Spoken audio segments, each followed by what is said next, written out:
तो ठाकुर जी और श्री जी के मिलन की एक सुंदर लीला जल के परत के ऊपर बनाती सब सखियां, और वह लीला बना करके सुंदर उसकी कृति एक आर्ट जैसी बना करके श्री जी को दिखाती। श्री जी वहां को देख करके प्रसन्न हो जाती, वहां सब सखा बनाते, सखा देख करके प्रसन्न हो जाते। इस प्रकार सांझी उत्सव हुआ। फिर सांझी में और भी कथाएं आती हैं कि ठाकुर जी को पता चली कि श्री जी को सब सखियां सांझी बना के दिखाती हैं, तो एक दिन ठाकुर जी भी सखी बन के पहुंच गए, और सखी बन के गए, और श्री जी के मन में जो चल रहा था, श्री जी ने अपने मन में विचार कर रखो कि आज अगर शाम सुंदर मिलते तो उनसे ऐसे मिलती, उनसे वह कुंड पे मिलती, वह सरोवर पे मिलती, ऐसी पोशाक पहन के जाती, ये पूछती, ये बताती। ये सारी बातें श्री जी के मन में चल रही थी।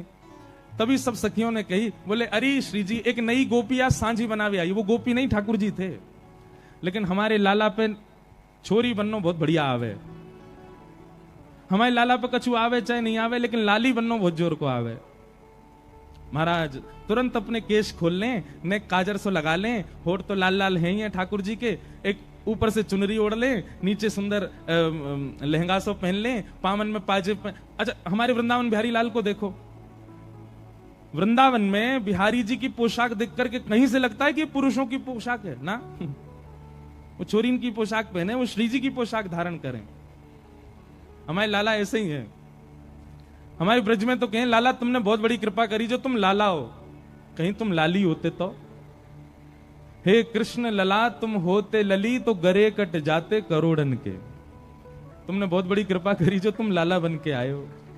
कहीं वृंदावन बिहारी लाल अगर लाली होते तो पंजाब दिल्ली के लोग दर्शन करवे थोड़ी जाते, महाराज प्राण न्योछावर करवे जाते। अभी हम प्राण छिड़कते हैं ठाकुर जी पे, लेकिन कहीं लाला अगर लाली होते तो महाराज प्राण त्याग ही आते हम सब। तो ठाकुर जी श्री जी सखी बन के गए, श्यामा सखी। कौन सी सखी? श्यामा सखी बन के गए ठाकुर जी, सांवली सांवली सी सखी। अब श्री जी ने कही हां सखी बनाओ कछु, तो ठाकुर जी ने सांझी में वही लीला बना दी जो श्री जी के मन में चल रही थी, जो अभी हुई नहीं है। श्री जी विचार कर रही थी अगर मिलती तो ऐसे करती, होतो तो ऐसा होतो। श्री जी जैसे ही देखवे के काजी आई, अब सब सखीन ने देखी अरे ये तो बड़ी विलक्षण सांझी बनाई है, लेकिन श्री जी ने जैसे ही देखी, जैसे वस्त्र श्री जी ने मन में विचार किए वैसे वस्त्र, जैसे जैसे जैसे पीछे को माहौल विचार किया, ऐसी कुंज होगी, ऐसी नदी होगी, ऐसे ऐसे वृक्ष होंगे, ऐसे पुष्प होंगे, वो सब बना दिए। ये सब देखते ही श्री जी ने श्यामा सखी को, अरे श्यामा सखी ने अपना मोड़ो दिखाइयो। और जैसे ही ठाकुर जी को मुखमंडल देखो, नेत्रन में गाड़ करके श्री जी ने जैसे ही देखो, महाराज ठाकुर जी कितना छग में वेश बना लें, श्री जी यदि एक क्षण से ज्यादा ठाकुर जी के नेत्रन में देख लें तो ठाकुर जी सब आपो भूल जाएं अपनों। मई मूर्छा सी आ गई ठाकुर जी की तो। आहा जब देखी वृषभानु जाहि विच उठी हूक, वंशी रह गई हाथ में फिर न लागी फूंक। इसीलिए हमारे वृंदावन में बहुत सारे कारण हैं, उनमें एक कारण यह भी है कि बिहारी जी में, राधा वल्लभ जी में, राधा रमन जी में श्री जी जो हैं वो घूंघट करके कायकू बैठी हैं। अगर श्री जी ने घूंघट ऊपर कर लियो, अगर श्री जी ने घूंघट उघार लियो, तो लाला यो ना खड़ो रहेगो, यो खड़ो रहेगो, उनको ही देखते रहेगो, क्योंकि श्री जी कोई निहारना ठाकुर जी का परम सुख है। इसलिए श्री जी ने मन में विचार किया भैया इतने वैष्णव दर्शन करवे आएंगे, जे लाला उनको ना देखेगो, अगर मैं उघारी रहूंगी तो या हमारे श्री जी घूंघट करके बैठी हैं ताकि ठाकुर जी हमको दर्शन दे सकें, नहीं तो लाल जी तो उनको ही दर्शन करेंगे।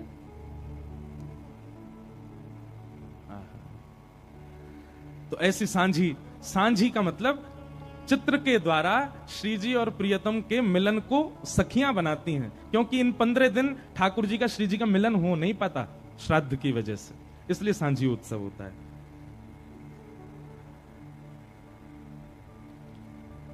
किसी ने ऐसा भाव रखा है कि हम कथा में सुनते हैं कि कितने सारे रसिक जनों को भगवान बात करते हैं, उन्हें दर्शन देते हैं, जैसे कि कुमनदास जी, सूरदास जी, माधवदास जी। भगवान उनसे प्रत्यक्ष बात करते हैं या विग्रह के रूप में करते हैं या स्वप्न में करते हैं, उनके साथ लीला कैसे करते हैं? ठाकुर जी प्रत्यक्ष दिखते हैं उनको। हमें आपको अदृश्यता लगेगी, लेकिन ठाकुर जी वहां बैठे होते हैं, उनके सामने बिल्कुल विग्रह प्रकट होता है। अब हमको विग्रह में दिख रहे हैं ठाकुर जी, पर यहीं गोविंद दास यदि बैठ जाएंगे तो उनके लिए ठाकुर जी यूं भी हो जाएंगे, उनके लिए ठाकुर जी यूं भी हो जाएंगे, उनके लिए ठाकुर जी ऐसे भी हो जाएंगे, हमको ऐसे ही दिखते रहेंगे। ठाकुर जी को प्रत्यक्ष, भक्तों को प्रत्यक्ष दिखते हैं। इसका एक प्रमाण गोविंददास जी के वाणी में आता है। गोविंददास जी की तो सारी वाणियों में आता है, पर एक वाणी ऐसी है कि एक बार गोविंददास जी पद गा रहे थे। पद गाते गाते तो सामने बैठ के गुसाई जी सुन रहे थे, बहुत ध्यान से सुनना। तो पद सुन रहे थे गुसाई जी, तो गोविंददास जी गाते गाते गाते बीच में रुक गए और रुक करके बोले, ए लाला ढंग से गाओ जी, कहा कर रहे हो, ऐसे ऐसे उधम ना करो, करे चलो प्रेम से गाओ। तो गुसाई जी ने नेत्र खोल के कही, ए गोविंदा तू कौन से बात कर रहा है? गोविंदास जी बोले, तुम्हारो ही लाड़ लो बैठो है बगल में, कान पे हाथ धर के नेक से मोहते राग गा रो है, मैं जैसे जैसे अलाप लूं मेरे पीछे पीछे गा रो है, लेकिन माने ना है, ऊधमी है, बीच बीच में गलत स्वर लगा रो या हमारे वकु टोक रहा हूं। अब गुसाई जी को नहीं दिख रहे ठाकुर जी, लेकिन गोविंदास के साथ लीला कर रहे हैं। तो गोविंदास से गुसाई जी कहते हैं, गोविंद तुम कितने सौभाग्यशाली हो, जबकि गुसाई जी के शिष्य हैं गोविंदास, लेकिन फिर भी गोविंदास को दिखाई दे रहे हैं ठाकुर जी। गुसाई जी को भी दिखते थे, पर कभी कभी लीला करते थे तब नहीं दिखते थे। तो गुसाई जी बोले, गोविंदा तुम कितने सौभाग्यशाली हो, ठाकुर जी तुमको दिखाई देते हैं। उनको कहना नहीं कि वो मुझे दिखें, मुझे बस इतना बताओ ठाकुर जी गा कैसा रहे हैं, ठाकुर जी जब गाते हैं तो उनका स्वर कैसा लगता है, ठाकुर जी जब गाते हैं तो उनका स्वर कानों को कैसा सुनाई देता है। गोविंदास जी आनंद में भर गए। गोविंदास जी बोले, जय जय, ठाकुर जी बहुत प्यारा गाते हैं, गोपाल जी इतना मधुर गाते हैं, इतना मधुर गाते हैं कि जब वो गाते हैं ना तो आकाश में गंधर्वजन खड़े होकर के कान लगा करके सुनते हैं ठाकुर जी को, रोम रोम खड़ा हो जाता है, इतना सुंदर स्वर है ठाकुर जी का। पर गुसाई जी बोले, पर मतलब कोई कमी करें? बोले नहीं, ठाकुर जी बहुत मधुर गाते हैं, पर हमारी श्यामाजू ठाकुर जी से भी मधुर गाती हैं, किशोरी जी ठाकुर जी से भी मधुर गाती है।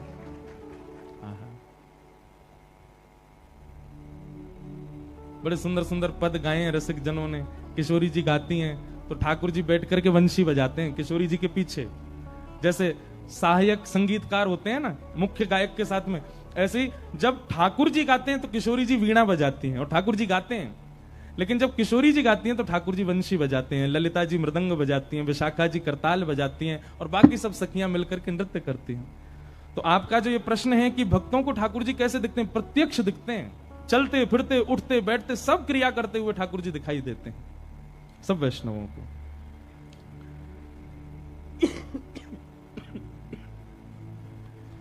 फिर बाकी के प्रश्न बहुत बड़े बड़े हैं। एक ने तुलसी जी की महिमा पूछी है। किन्हीं का प्रश्न है कि जब हम सब मृत्यु के बाद नरक में ही भोग लेते हैं तो फिर संसार में क्या भोगते हैं, नरक में तो सब खत्म हो जाता है। सबका उत्तर देते हैं। फिर एक का प्रश्न है कि कथा में रोज आती हूं पर कथा में ध्यान लगते लगते मेरा ध्यान भटक जाता है, इससे मैं क्या करूं? हमने पहले दिन कथा में बताया था, श्रीमद् भागवत जी में ही लिखा है, सवै पुंसाम परो धर्मो यतो भक्तिर अदोक्षजे अहै तुक्य प्रतिहता ययात्मा संप्रषेदति। भगवान की कथा में रुचि होने का मतलब है ठाकुर जी आपसे प्रेम करते हैं, और कहीं भी यदि कथा से आपकी रुचि भटकती है, किसी अन्य में जाती है या रुचि कहीं भटक रही है, तो इसका मतलब क्या है, अभी साधन में, अभी भजन में, आपकी भावना में थोड़ी न्यूनता है, थोड़ी कमी है, उसको थोड़ा शीघ्र उचित करो। अच्छा, एक बात इसमें हम कहना चाहते हैं कि ऐसे हैं जो निश्चल हैं। एक कथा सुनाए, दो कन्याएं थी छोटी छोटी, बहुत ध्यान से सुनना। एक राजा की बेटी थी और एक ब्राह्मण की बेटी थी, दोनों सखा थी, आपस में मित्र थी। एक बार राजा के यहां पर एक संत का आगमन हुआ, तो संत शालिग्राम भगवान की सेवा कर रहे थे। वो दोनों कन्याएं बैठ करके देख रही थी। दोनों के मन में भाव आया, इस संत जैसे सेवा करते हैं वैसी सेवा हमको भी मिल जाए। तो दोनों संत से कहने लगी, बाबा हमको भी सेवा दे दो, हमको भी ठाकुर जी दे दो। तो संत ने मन में विचार किया, छोटी छोटी कन्याएं, ये क्या जाने असली नकली क्या होता है। उन्होंने शालिग्राम जैसे दिखने वाले चिपटे दो पत्थर लिए और दोनों कन्याओं को दे दिए। दोनों कन्याएं बड़ी प्रसन्न हो गई, बोले वाह हमको ठाकुर जी मिल गए। दोनों ने गुरुजी से पूछा, गुरुजी इनका नाम क्या रखें? तो गुरुदेव ने कहा, तुमको जो प्रिय लगे वो नाम रखो इनका। तो कन्याएं जो वो बड़े चिकने से पत्थर थे, तो एक आध बार हाथ से फिसल गए तो एक कन्या ने कहा, बोले इनका नाम रखते हैं सिलपिल्ले भगवान। कौन से भगवान? और दोनों ने अपने ठाकुर जी का नाम रख दिया सिलपिल्ले। ये कोई ऐसी कथा नहीं, भक्तमाल जी में कथा है ये। तो सिलपिल्ले भगवान, दोनों कन्याओं के सिलपिल्ले भगवान हो गए। अब दोनों कन्याओं के साथ में कैसी घटना घटी? तो जो ब्राह्मण कन्या थी, जब थोड़ी बड़ी हो गई, सिलपिल्ले भगवान की सेवा करती थी, उसके दो भाई थे, दोनों भाइयों में विवाद हो गया, दोनों भाई अलग अलग रहने लगे। एक दिन विवाद के कारण बड़े भाई ने छोटे भाई के घर में आकर के लूट मार करी, उसको मार पीटा और घर का सारा सामान हड़प के ले गया। उसी सामान में बहन के सिलपिल्ले भगवान भी ले गया। और बहन तो बेचारी रोने लगी, उसके तो ऐसे प्राण हो गए मानो बस अब जीवित ही नहीं रह पाएगी ठाकुर जी के बिना। रोने लगी, भैया से कहने लगी, भैया बोला पूरा घर लुट गया, उसकी तुझको चिंता नहीं, वो तेरे पत्थर के भगवान खो गए उनके लिए रो रही है। बोले वो पत्थर नहीं है, मेरे प्राण है, मेरे जीवन है, वो नहीं मिले तो मैं प्राण निकल जाएंगे मेरे। बोले जा, किसी और ने थोड़ी लूटा, बड़ा भाई है हमारा, जाके मांग ले, दे दे। तो बहन अपने बड़े भाई के घर गई और बड़े भाई से जाके कहा, भैया कुछ मत दो, सब रख लो अपने पास, पर मेरे सिलपिल्ले भगवान। अब सिलपिल्ले नाम सुनते ही सब हंसने लगे वहां पे। और जितने भी उसके भाई के साथ, वो तो गुंडा प्रवृत्ति का था, उसके साथ में जितने भी लोग सब हंसने लगे। अच्छा क्या नाम तुम्हारे ठाकुर जी का? बोले सिलपिल्ले भगवान। और जोर से हंसे। भैया मेरे भगवान दो। बोले अंदर सारा सामान पड़ा है, तू जाके अपने आप ढूंढ ले ठाकुर जी कहां है। अंदर जाने लगी तो एक जो उसके भाई का पूरा गैंग था, उसमें से एक बोला, अगर तेरी इतनी भक्ति है कि तू अपने भगवान के बगैर नहीं रह पा रही, तू यहीं खड़ी खड़ी बुला ले, तेरे ठाकुर जी अपने आप ही निकल के आ जाएं। ये बात उसके प्रेम पर मानो प्रश्न चिन्ह लग गया। वह भी मन में सोचने लगी, मैं बचपन से सेवा कर रही हूं सिलपिल्ले को, कभी अपने हृदय से दूर नहीं करती, पर आज इसकी बात से मुझको ऐसा लग रहा है कि मैं तो प्रेम करती हूं, पर वो प्रेम करते हैं कि नहीं, आज उसका भी पता चल जाए। और बाहर खड़े खड़े करुण क्रंदन करते हुए, भाव निमग्न होते हुए, नेत्रों से अविरल अश्रुधार गिर रही है। हां नाथ, हां मेरे सिलपिल्ले नाथ, मेरे पास आ जाओ। दोनों भुजा उठा करके जैसे ही रुदन करने लगी, कक्ष में से वो सामान्य सा पत्थर जिसकी वर्षों से सेवा कर रही थी, वो अपने आप उछट करके आया और उस कन्या के हृदय से आकर के लग गया। बोलो सिलपिल्ले भगवान की। और महाराज ये देख करके भाई और उसका जो पूरा गैंग था, वो सब आश्चर्यचकित हो गए। परिणाम यह हुआ कि सब लोगों ने अपनी सब सामग्री जो उसके भाई की लूट ली थी, सब इकट्ठी करके दे आए। बोले भैया हम तो ऐसे ही समझते थे, पर आज वास्तव में हमने भक्ति का दर्शन किया। अब राजकन्या जो थी, उसके सिलपिल्ले भगवान, उनके साथ कैसी घटना घटी? कन्या का विवाह हुआ और जिस पुरुष के साथ में विवाह हुआ वो किसी भी रूप से भक्त नहीं था, ना वो भक्त था ना उसका परिवार भक्त था। कन्या ने विवाह के लिए मना तो किया, पर माता पिता नहीं माने, विवाह कर दिया।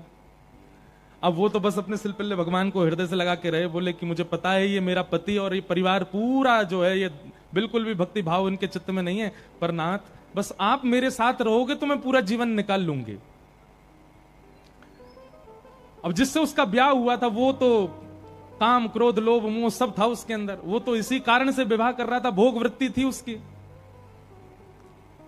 लेकिन कन्या के चित्त में यह भाव था कि भाई ये वैष्णव नहीं है, इसको तो मैं स्पर्श भी नहीं करने दूं अपना।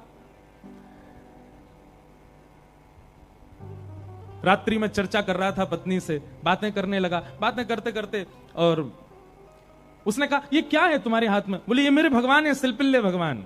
सिलपिल्ले नाम सुनते ही इतना हंसा, हंसते हंसते बिस्तर से गिर गया। बोले कौन है? सिलपिल्ले भगवान। बोले आप हंसिए मत, ये मेरे ठाकुर जी हैं, मैं बचपन से इनकी सेवा करती हूं।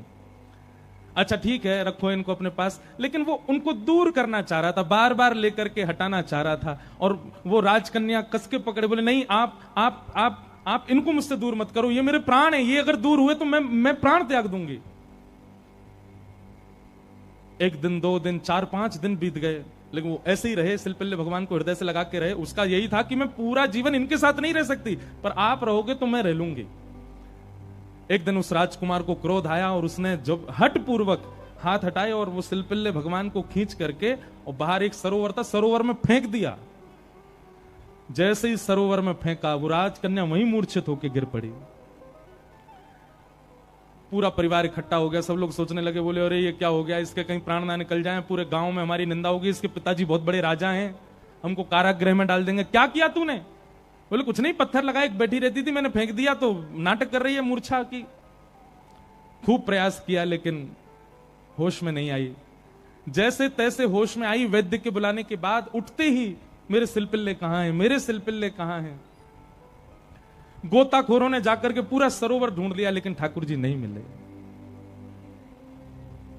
अंत तो गत्वा वही सरोवर के किनारे आकर के बैठ गई और रुदन करते हुए बोली, हे मेरे सिलपिल्ले नाथ, यदि मैंने वास्तव में बाल्यकाल से आपको अपना प्रियतम मान करके भेजा हो, आपकी निष्ठा से सेवा की हो, तो आप कृपा करके मेरे पास आ जाना। और यदि आप मेरे पास नहीं आए तो मैं एक क्षण और चिंतन नहीं करूंगी, तुरंत अपने प्राणों का परित्याग कर दूंगी। उसका पूरा परिवार खड़े होकर के देख रहा था। जैसे ही उसने कहा कि हे नाथ, यदि आप नहीं आए तो मैं प्राण त्याग दूंगी, ये बात कहते ही हाँ नाथ, हाँ नाथ, हाँ नाथ करुण क्रंदन करने लगी। तुरंत सरोवर में से अपने आप सिलपिल्ले भगवान निकल करके आए और उसकी छाती से आकर के लग गए। और यह दृश्य देख करके परिवार पूरा जो था वो तो नतमस्तक हो गया और उस कन्या को वापस उसके घर ही छोड़ आए। बोले भैया ये इतनी ऊंची श्रेणी नहीं है हमारी कि हम इसके साथ रहें, हमसे अपराध बनेगा यदि हम इनको अपने पास रखेंगे तो। ये तो हमारी कोई गुरु स्वरूपा है। प्रीति, अरे सामान्य से पत्थर को उन्होंने भगवान मान लिया और ठाकुर जी उसमें भाव। जरूरी नहीं है कि धातु प्रधान होता है, जरूरी नहीं है कि कोई वस्तु विशेष। ये बात आप बहुत ध्यान से सुनिएगा। कई लोग भेद मानते हैं, अपने लड्डू गोपाल को सामान्य समझते हैं, वृंदावन बिहारी लाल को विशेष समझते हैं। उनको लगता है मंदिर में जो बिहारी जी बैठे हैं ये विशेष है, हमारे संग जो डलिया में डोल रहे हैं ये इतने विशेष नहीं है। क्यों? ये भेद दृष्टि मत रखो। वो बिहारी जी जितने श्रेष्ठ हैं उतने ही श्रेष्ठ आपके ठाकुर जी हैं। ये विश्वास प्रगाढ़ रखो अपने ठाकुर जी के प्रति, ये भाव प्रगाढ़ रखो। तो भैया संसार में हर वो वस्तु चली जाएगी आपसे दूर जिसको आप स्नेह भरी दृष्टि से देख लोगे। इसलिए स्नेह भरी दृष्टि से देखना है तो केवल ठाकुर जी को, उनकी लीला को, उनके धाम को, उनके प्रसाद को और उनके जनों को ही देखो। और या फिर जिससे स्नेह हो रहा हो, चाहे वो पुत्र हो, पुत्री हो, माता हो, पिता हो, मित्र हो, यार हो, कोई भी हो, उसको भगवत भक्त बनाओ। क्योंकि भगवत भक्त बनने के बाद उससे स्नेह हो तो भी वो स्थिर तो रहेगा। आप वैष्णव हैं और वो संसारी है तो कोई भी संबंध क्यों ना हो स्थिर नहीं रहेगा, जाएगा। चला चलेति संसारे धर्म एको ही निश्चल। तो लक्ष्मी की बात हो रही है। लक्ष्मी ही रुक्मिणी जी के रूप में आई और उनका विवाह भगवान श्री कृष्ण के साथ हुआ। आगे भागवत जी में सिमंतक उपाख्यान सुनाया गया। भगवान का दूसरा विवाह जामवंत की पुत्री जामवती के साथ में हुआ। जामवती के उपरांत भगवान का तीसरा विवाह सत्यभामा जी के साथ में हुआ। और भगवान का चतुर्थ विवाह हमारी वृंदावन की रस रानी, हमारी वृंदावन की साक्षात रस स्वरूपा श्याम सुंदर श्री यमुना मैया के साथ में हुआ। बोलो यमुना मैया की जय। एक बात हमारी बहुत ध्यान से सुनो, हम वैसे तो कथा में बोलते ही हैं। वृंदावन जाति बंधुओं कुछ नियम है, उन नियमों का पालन किया करो। सबसे पहला, वृंदावन जाते ही सबसे पहले तो वहां के अपनी गाड़ी से उतर के सबसे पहले तो भूमि जहां से वृंदावन प्रारंभ होता है वहीं वृंदावन को प्रणाम किया करो। आज भी कई वृंदावन आने वाले वैष्णव हैं, वो पादुका नहीं पहनते अपने पैरों में, क्योंकि जिस रज पर ठाकुर जी निरावृत चरणों से भ्रमण किया, हम कैसे पहन लें? तो सबसे पहले आते ही वृंदावन की रज को प्रणाम करो। आपका मस्तिष्क सूना नहीं होना चाहिए वृंदावन में। और सुनिए, वृंदावन में आके वो छापे वाले मत लगवाया करो तिलक, स्वयं तिलक लगा करके निकला कीजिए अपने कक्ष से। रज लीजिए, रज में गंगा यमुना जल मिलाइए, उस रज का तिलक करिए। और तिलक करना एक बात होती है, ऐसे प्रणाम करो कि अपने आप ही रज लग जाए आपके माथे से। सबसे पहला रज को प्रणाम।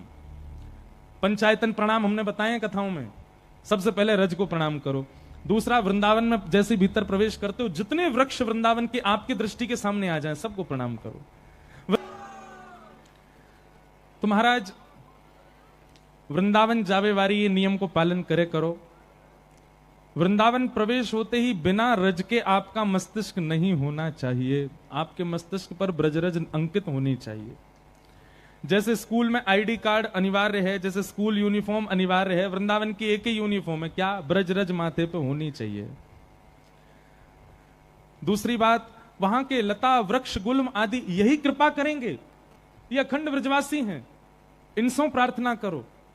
हरिराम व्यास जी के चरित्र में आता है कि जब श्री हरिराम व्यास जी को वापस ले जाने लगे वृंदावन से, तो हरिराम व्यास जी वृंदावन की लता पत्र गुल्म वृक्षों को पकड़ पकड़ करके रोने लगे और वृक्षों से निवेदन करने लगे, आप कृपा करो, आप ही अखंड ब्रजवासी हो, आपके अनुग्रह से हम वृंदावन बस जाएंगे। और फिर एक वृक्ष से लिपटे लिपटे ही हरिराम व्यास जी को थोड़ी चेतना आई, मानो वृक्ष ने ही संकेत किया कि अरे बिहारी जी को, राधा वल्लभ जी की प्रसादी बट रही है, जाके जल्दी पाओ। हरिराम व्यास जी को लगा कि अब मैं वृंदावन से तो जाने वाला ही हूं, कहीं मेरे प्राण निकलने वाले होंगे, उससे पहले मैं प्रसाद तो पालूं। दौड़ करके गए तो प्रसादी बट गई थी, सब में वितरित हो चुकी थी। अंतिम प्रसादी का भाग मेहतरानी को दिया गया, झाड़ू लगाने वाली को। हरिराम व्यास जी जैसे पहुंचे तो प्रसादी तो बट गई। हरिराम व्यास जी बोले अब मैं कहां पाऊं? तो एक मेहतरानी बैठी थी झाड़ू लगावे वाली, वाकी हाथ में रोटी, वापे ऊपर कड़ी पकौड़ी धरी। हरिराम व्यास जी गए, वाके आगे हाथ फैला लियो, बोले ला नेक्स्ट से प्रसाद मुझे दे दे। मेहतरानी बोली अरे मैं तो एक मेहतरानी हूं, मैं तो झाड़ू लगावे वाली हूं, मेरे हाथ को प्रसाद पाओगे महाराज? आपको धर्म नष्ट है जाएगो। हरिराम व्यास जी बोले जब प्रसाद हमारे पास आवे से पहले ये विचार ना करे कि कौन ब्राह्मण, कौन क्षत्रिय, कौन वैश्य, कौन शूद्र, कौन हरिराम व्यास, कौन मेहतरानी, तो फिर तू इतना विचार क्यों कर रही है? जब प्रसाद ने तेरे पास आवे में कोई बैर भाव नहीं रखो, तेरे पास तुरंत आ गए हो, वाह प्रसाद को मोह देवे में तू इतना बैर क्यों कर रही है? अरे चल जल्दी दे। और हरिराम व्यास जी ने उस मेहतरानी की प्रसाद को जैसे ही पाया, उनका एक बहुत सुंदर पद है, व्यास जी का मिल जाए तो, हाँ ध्यान से सुनना, हरिराम व्यास जी क्या कह रहे हैं कि व्यास मिठाई विप्र की तामे लागे आग, व्यास मिठाई विप्र की तामे लागे आग, वृंदावन के स्वपच की झूठन खइये माग, श्री वृंदावन के स्वपच की झूठन खइये माग। वृंदावन में भैया सुच्चो सुच्चो प्रसाद मिले, जो मत रखो। बंदर कई बार खाते खाते आधो छोड़ जाए, वह को उठा के खा जाया करो। वृंदावन को वही को झूठो मिल जाए, वह हरिराम व्यास जी आज्ञा कर रहे हैं। वृंदावन के स्वपच को रहिए सेवक होए, तासों भेद न कीजिए, पीजे पद रज धोए। ये तो वृंदावन के स्वपच के लिए बताया गया। बहुत ध्यान से सुनो सब लोग, आज बहुत गर्मी है, बहुत गर्मी है। चलो अभी हम एसी चलवाते हैं, आज नहीं कल चल जाएगा, ठीक है? एसी सब घर में जाना, सोफा पे बैठना, एसी चला के 6 बजे से बैठ जाना। आज बहुत गर्मी है ना, हमारे एसी भी नहीं चल रहे, पहले दिन आते ही ना चल रहे, बस आपको दिखावे को लगा रखे हैं। भैया वृंदावन की महिमा सुन लो। व्यास मिठाई विप्र की तामे लागे आग, वृंदावन के स्वपच की झूठन खइये माग। वृंदावन के स्वपच को, स्वपच किसको कहते हैं? जिसको हम जातियों में, वैसे तो जाति वृंदावन में खत्म हो जाती है, पर फिर भी जो बिल्कुल ऐसे कहते हैं नीची जाति है, वैसे कोई नीची नहीं होती। जात पात पूछे नहीं को, हरि को भजे सो हरि को हो। लेकिन फिर भी महाराज स्वपच का मतलब तो होता है कि जो उल्टा सीधा खाता हो, नहाता धोता भी नहीं हो, बिल्कुल अभद्र सा ही रहता हो, लेकिन वृंदावन का हो। वृंदावन के स्वपच को रहिए सेवक होए, तासों भेद न कीजिए, पीजे पद रज धोए। महाराज वृंदावन के स्वपच की भी चरण रज धो करके पी लीजिए। क्यों? क्योंकि वृंदावन को है। व्यास कुलीनन कोटि मिली, पंडित लाख 25, स्वपच भक्त की पनही, तुली नतिन के शीश। व्यास सपच बहु तरि गए, एक नाम लवलीन, चढ़े नाव अभिमान की, बूढ़े बहुत कुलीन। अगर किसी को वृंदावन से बहुत प्रीति है ना, तो हमारी एक व्यासपीठ की आज्ञा मानिए। अब की बार वृंदावन जाइएगा तो व्यास वाणी लेकर के आइएगा। क्या लेके आना है? व्यास वाणी। जहां हरिराम व्यास जी के द्वारा कहे गए पद उसमें अंकित हैं। अच्छा एक बात हम पहले बता दें, हरिराम व्यास जी के कई सारे पद ऐसे हैं, उनको पढ़ोगे तो आपको मन में जो है घबराहट हो सकती है, लेकिन वृंदावन की रीति यदि समझनी हो तो अब की बार वृंदावन जाइए और व्यास वाणी लेकर के आइए। अति सुंदर पद हैं व्यास जी के।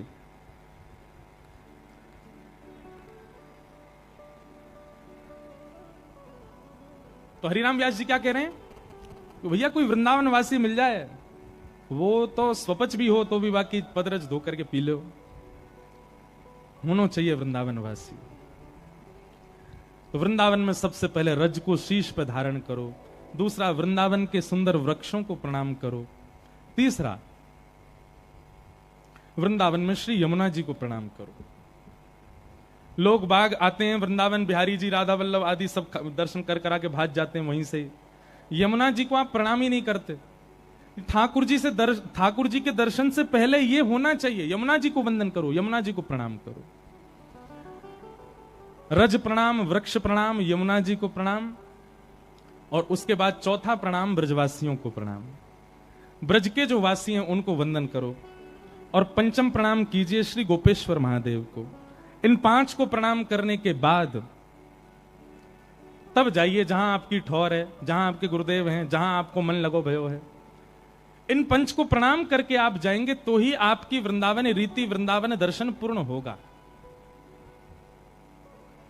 तो भगवान का चतुर्थ विवाह किनसे हुआ? श्री यमुना जी के साथ में हुआ। श्याम सुंदर श्री यमुने मैया की जय। तत्पश्चात भगवान के 8 प्रमुख विवाहों के बारे में बताया गया। भौमासुर के यहां पर 16,100 राजकुमारियां बंधी थीं। भगवान ने उन 16,100 राजकुमारियों को वहां से मुक्त किया और उनके साथ भी विवाह किया। हम अनेक बार अपनी कथाओं में इन विवाहों का प्रसंग बहुत विस्तार से बता चुके हैं। ये कौन है, कैसे हैं, यह सब भी बता चुके हैं। ठाकुर जी ने किसी स्त्री विशेष से ब्याह नहीं किया है बंधुओं। ये अष्टपटरानियां कौन हैं? अष्टधा प्रकृति, पृथ्वी, जल, अग्नि, वायु, आकाश, मन, बुद्धि और अहंकार, ये 8 भगवान की मुख्य पत्नियां हैं। जो भगवान ने प्रकृति बनाई, जिन अष्ट तत्वों से उन्हीं से ही ठाकुर जी ने विवाह किया। तो भगवान की जो मुख्य 8 पत्नियां हैं, ये एक एक तत्व को संकेतित करती हैं। तत्पश्चात 16,100 राजकुमारियां ये भौमासुर के यहां बंधी थीं। भगवान ने इनको मुक्त करके आज्ञा की अपने अपने घर जाओ, पर इन्होंने कहा कि हमको कोई स्वीकार नहीं करेगा। तब भगवान ने इनसे ब्याह किया। ये 16,100 वेद के मंत्र हैं, उन मंत्रों ने ही मूर्त रूप धारण करके ठाकुर जी से विवाह किया। 16,108 भगवान के विवाह हुए। वैसे तो बंधुओं ये पूरा विश्व ही भगवान की विवाहित कन्या है। हम सबका विवाह ठाकुर जी से हुआ है। ठाकुर जी ही परम पुरुष हैं। आगे भगवान भागवत जी में राजा नृण की कथा आती है। नारद जी भगवान की ग्रहचर्या देखने गए, उन सब का प्रसंग सुनाया गया। भगवान की नित्यचर्या बताई गई। राजसूय यज्ञ में भगवान 20,000 राजकुमारों को लेकर के पहुंचे पांडवों के यहां, ये सब कथा बताई गई। जरासंध के यहां भगवान अर्जुन और भीम के साथ में गए, जरासंध का उद्धार किया। सब कथाएं बहुत विस्तार से हैं। तत्पश्चात ब्रज द्वारिका मिलन के प्रसंग सुनाए गए। सूर्य ग्रहण का समय था और भगवान समस्त द्वारिका वासियों को लेकर के कुरुक्षेत्र आए, ब्रह्म सरोवर, और वहां आकर के भगवान ने सुंदर यज्ञ किया। बहुत ध्यानपूर्वक सुनिएगा सब लोग। भगवान ने आकर के यज्ञ किया। ब्रजवासी ब्रज छोड़ करके कहीं नहीं गए। भगवान के जाने के बाद ब्रजवासी ब्रज छोड़ करके यदि कहीं गए तो केवल चंद दिनों के लिए कुरुक्षेत्र गए थे, और तब भी ब्रजवासियों को यह पता नहीं था कि वहां द्वारिकाधीश भी आने वाले हैं, द्वारिका से भी लोग आने वाले हैं। सूर्य ग्रहण का समय था, खूब सारे लोग कुरुक्षेत्र में अनुष्ठान के लिए गए थे। तो ऐसा कहें वो केवल कोइंसिडेंस था। ना ब्रजवासियों को पता था कि द्वारिकाधीश आने वाले हैं, ना द्वारिकाधीश को पता था कि ब्रज के लोग आने वाले हैं।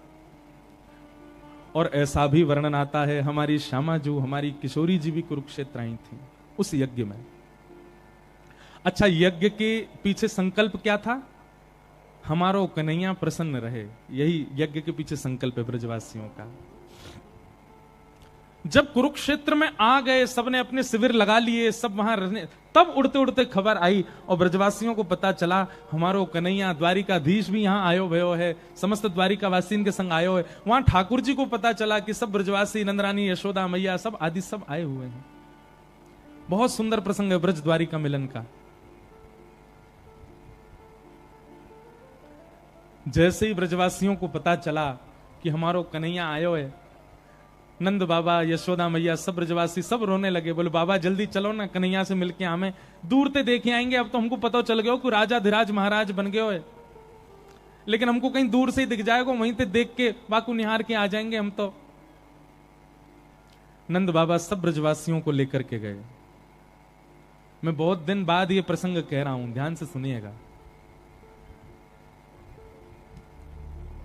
सूर्य ग्रहण का समय था, ठाकुर जी की अर्चना चल रही थी।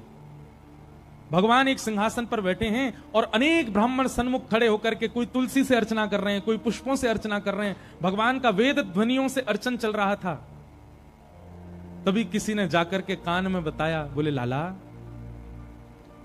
हे द्वारिकाधीश, ब्रज से आपके माता पिता नंद बाबा और यशोदा मैया और सब ग्वाल वाल आए हैं।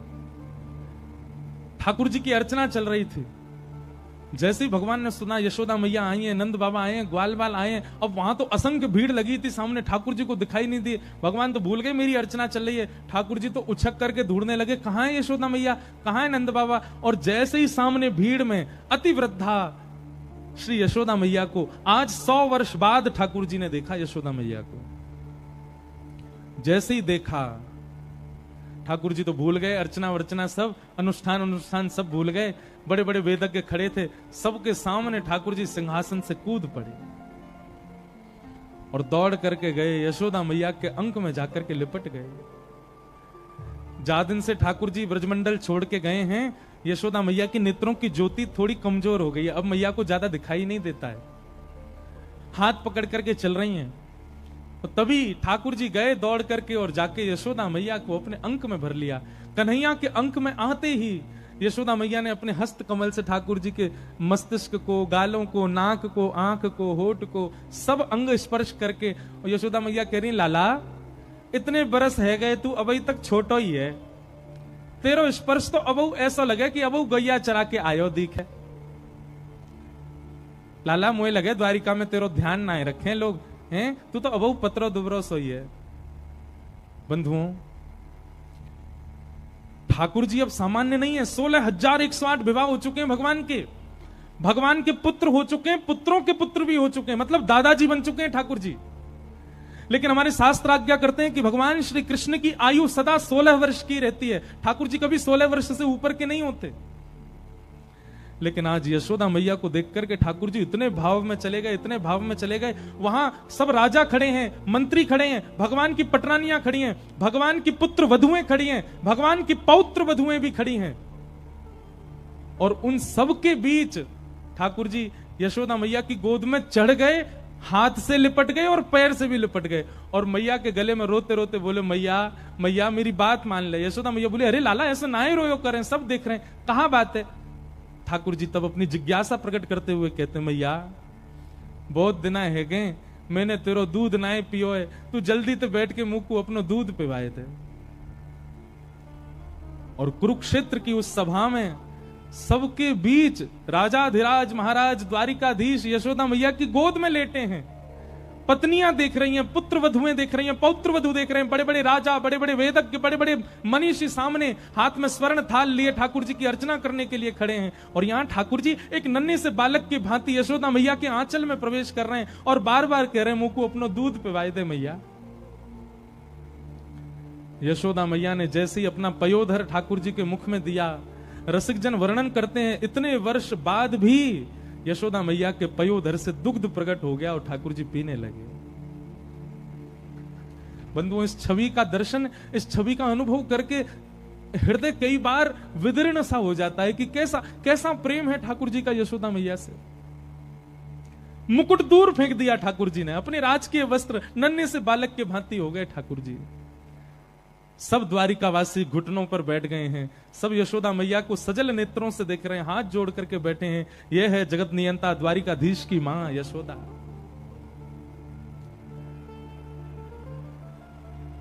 किसी ने जाकर के भीतर खबर दे दी देवकी मैया को कि मैया ब्रजमंडल से यशोदा मैया आई हैं। देवकी मैया दौड़ी दौड़ी आई और मैया दूर से कहते, अरे बहन तुम आई हो। सब राजा महाराजा खड़े हो गए, द्वारिकाधीश की मैया देवकी मैया आई हैं। यशोदा मैया को जैसी पता चली कि देवकी मैया आई हैं, ठाकुर जी को ऐसी गोद से उठा के बगल में किया और साष्टांग दंडवत कर रही हैं देवकी मैया को। देवकी मैया सामने से साष्टांग दंडवत करके यशोदा मैया को उठा रही हैं, हृदय से लगा रही हो, मैया आप ये कहा कर रही हो, आप मेरे चरणन में प्रणाम काहे को कर रही हो। यशोदा बोली, प्रणाम तो मुकु बहुत दिना पहले करनो देवकी, लेकिन अवसर ना मिलो या हमारे आज प्रणाम कर रही हूं। अरे क्यों कर रही हो प्रणाम। यशोदा मैया कहती हैं, जिस